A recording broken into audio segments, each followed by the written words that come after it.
Hi friends, welcome to Gayathri Barni channel. இன்றைக்கி நம்ம எல்லாத்துக்கும் ரொம்ப பிடிச்ச மதுரை ஸ்பெஷல் ஒரிஜினல் ஜிகர்தண்டா வீட்லேயே எப்படி ரொம்ப ஈஸியாக டேஸ்டியாக செய்கிறதுன்னு பார்க்கலாம். இதுக்கு 5 பொருள் இருந்தால் போதும், நம்ம வீட்லேயே ஈஸியாக ஜிகர்தண்டா ரெடி பண்ணிடலாம். வாங்க வீடியோக்குள்ளே போகலாம். ஜிகர்தண்டா செய்கிறதுக்கு தேவையான பொருட்கள் பார்த்தீங்கன்னா, ஆவின் ஃபுல் ஃபேட் மில்க் நான் எடுத்திருக்கேன், 1 லிட்டர் எடுத்திருக்கேன். அப்புறம் அமுல் ஃப்ரெஷ் க்ரீம் எடுத்திருக்கேன், இது வந்து 250 ml. இது வந்து நம்ம ஹாஃப் பேக்கெட் போட்டாவே போதும். இந்த ஃப்ரெஷ் க்ரீம் எல்லா டிபார்ட்மெண்டல் ஸ்டோர்லேயும் நம்மளுக்கு கிடைக்கும். அப்புறம் சுகர் 1 கப் எடுத்திருக்கேன். அப்புறம் இது வந்து பால்கோவா 2 டேபிள் ஸ்பூன் நான் எடுத்திருக்கேன். ஆவின் பால்கோவா இது 2 டேபிள் ஸ்பூன் நான் எடுத்திருக்கேன். அப்புறம் இது வந்து நன்னாரி சர்பத்து, இது வந்து நாட்டு மருந்து கடையில் கிடைக்கும். இது வந்து உடம்புக்கு ரொம்ப நல்லது, குளிர்ச்சி. அப்புறம் இது பார்த்திங்கன்னா பாதாம் பீசின், இது வந்து 5 மட்டும்தான் நான் எடுத்து வாஷ் பண்ணிவிட்டு இந்த மாதிரி நான் ஊற வச்சுருக்கேன். இது வந்து ஓவர் நைட் நம்ம ஊற வைக்க போகிறோம். இந்த பாதாம் பீசினும் டிபார்ட்மெண்டல் ஸ்டோர் அப்படி இல்லைன்னா நாட்டு மருந்து கடையில் நம்மளுக்கு கிடைக்கும். இப்போ ஃபஸ்ட்டு நம்ம சுகரை கேரமலைஸ் பண்ணிக்கலாம். அதுக்கு ஒரு பவுலில் நான் எடுத்து வச்சுருக்க 1 கப் சுகரில் ½ கப் நான் இதை ஆட் பண்ணிக்கிறேன்.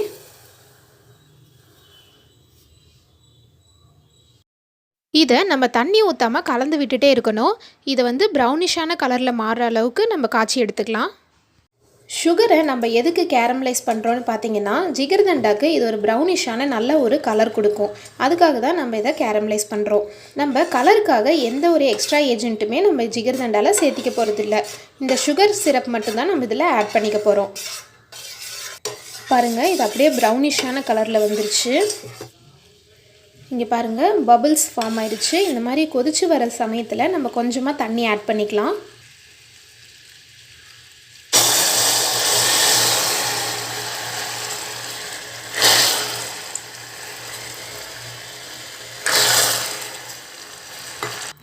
இதை தனியாக ஒரு கப்பில் ஊற்றி நம்ம தனியாக எடுத்து வச்சுக்கலாம். நான் 1 லிட்டர் பாலை நல்லா காய்ச்சி எடுத்துக்கிட்டேன். பால் நல்லா பொங்க வந்ததுக்கப்புறம் சிம்மில் வச்சு ஒரு 10 மினிட்ஸ் பாலை நல்லா நம்ம சுண்ட வச்சுக்கலாம். ஆக்சுவலாக ஜிகர்தண்டா பார்த்திங்கன்னா பால் தனியாக ரெடி பண்ணுவாங்க, ஐஸ்கிரீமுக்கு தனியாக ரெடி பண்ணுவாங்க. ஆனால் நம்ம இன்றைக்கி பால் ஐஸ்கிரீம் ரெண்டும் அட் அ டைமில் நம்ம ரெடி பண்ண போகிறோம். ஈஸியான ப்ராசஸில் நம்ம ஜிகர்தண்டா ரெடி பண்ண போகிறோம். பாலுக்கு மேலே ஆடையெல்லாம் வந்துச்சுன்னா நம்ம அதையும் எடுத்து நம்ம பாலுக்குள்ளேயே விட்டோம்னா நம்மளோட ஜிகர்தண்டா வந்து இன்னும் க்ரீமியாக டேஸ்ட்டாக இருக்கும். பால் வந்து நான் ஒரு 15 மினிட்ஸ் நல்லா சுண்ட வச்சுட்டேன். இப்போ இந்த ஸ்டேஜில் நம்ம பால்கோவாவை நம்ம இதில் சேர்த்துக்கலாம். பால்கோவா சேர்த்துறது வந்து ஒரு டேஸ்ட்டுக்காக, நல்ல ஒரு டேஸ்ட்டு கொடுக்கும். அதுக்காக தான் நம்ம அதை ஆட் பண்ணுறோம். பால்கோவா ஆட் பண்ணுறனால நம்மளுக்கு நல்ல ஒரு திக்னஸும் கிடைக்கும். பால் ரொம்ப நேரம் நம்ம சுண்ட வைக்க தேவையில்லை. அதுக்காக தான் நம்ம பால்கோவா சேர்த்துக்கிறோம். அப்புறம் மீதி இருக்க ½ கப் சுகரும் நம்ம இதில் ஆட் பண்ணிக்கலாம். இதை நல்லா நம்ம கலந்து விட்டுடலாம். இப்போ இது கூட நம்ம கேரமலைஸ் பண்ண சுகரையும் நம்ம இதில் சேர்த்துக்கலாம்.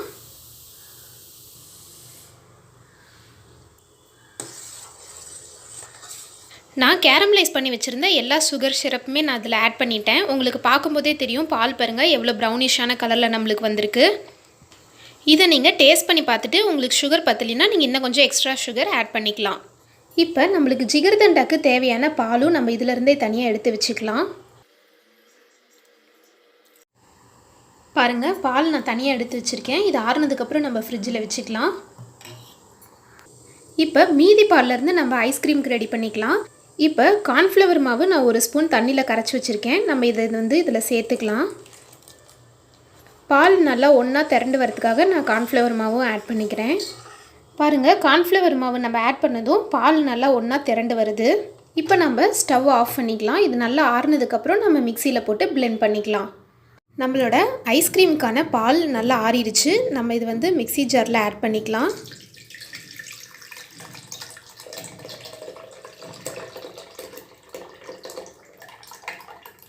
இது கூட ½ பேக்கெட் மட்டும் நான் ஃப்ரெஷ் க்ரீம் ஆட் பண்ணிக்கிறேன். நீங்கள் ஹோம்மேடு ஃப்ரெஷ் க்ரீம் கூட நீங்கள் இதில் ஆட் பண்ணிக்கலாம். ஐஸ்கிரீம் நல்லா க்ரீமியாக இருக்கணுங்கிறதுக்காக நம்ம க்ரீம் ஆட் பண்ணிக்கிறோம். இது கூட நன்னாரி சர்பத் நம்ம ஆட் பண்ணிக்கலாம்.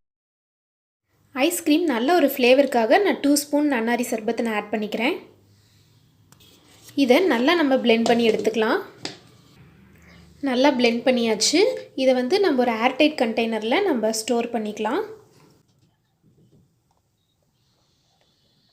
இது வந்து கிறிஸ்டலைஸ் ஆகாமல் இருக்கிறதுக்காக நான் மேலே ஒரு கவர் வச்சு இதுக்கு மேலே நான் க்ளோஸ் பண்ணிக்கிறேன்.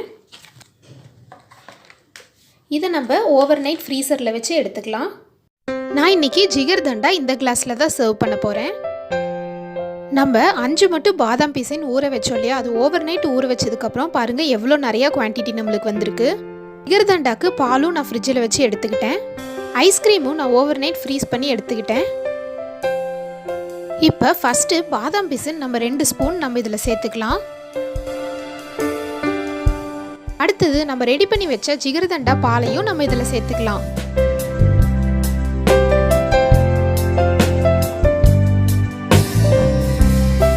அப்புறம் 1 ஸ்பூன் நன்னாரி சர்பத் நான் இதில் சேர்த்துக்கிறேன். இதை ஒரு மிக்ஸ் கொடுத்துடலாம். ஐஸ்கிரீம் பாருங்கள் பார்க்கவே க்ரீமியாக நல்லா கிறிஸ்டலைஸ் ஆகாமல் இருக்குது.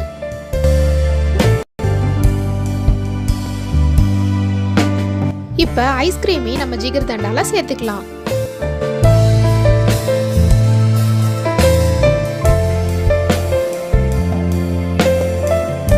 இதுக்கு மேலே நன்னாரி சர்பத்தை 1 ஸ்பூன் நான் இதில் சேர்த்துக்கிறேன். அவ்வளோதான், நம்மளோட ஒரிஜினல் மதுரை ஜிகர்தண்டா ஈஸியாக டேஸ்டியாக ரெடி ஆயிடுச்சு. இதில் நம்ம சேர்த்துருக்க பாதாம் பீஸினும் நன்னாரி சர்பத்தும் 2மே குளிர்ச்சியான பொருள். அதனால் இந்த சம்மருக்கு ஜில்லுன்னு ஜிகர்தண்டா குடிச்சு என்ஜாய் பண்ணுங்க. இந்த வீடியோ உங்கள் எல்லாத்துக்கும் பிடிச்சிருக்குன்னு நினைக்கிறேன். இது வரைக்கும் நம்ம சேனலை சப்ஸ்கிரைப் பண்ணாதவங்க சப்ஸ்கிரைப் பண்ணிக்கோங்க. தேங்க்ஸ் ஃபார் வாட்சிங்.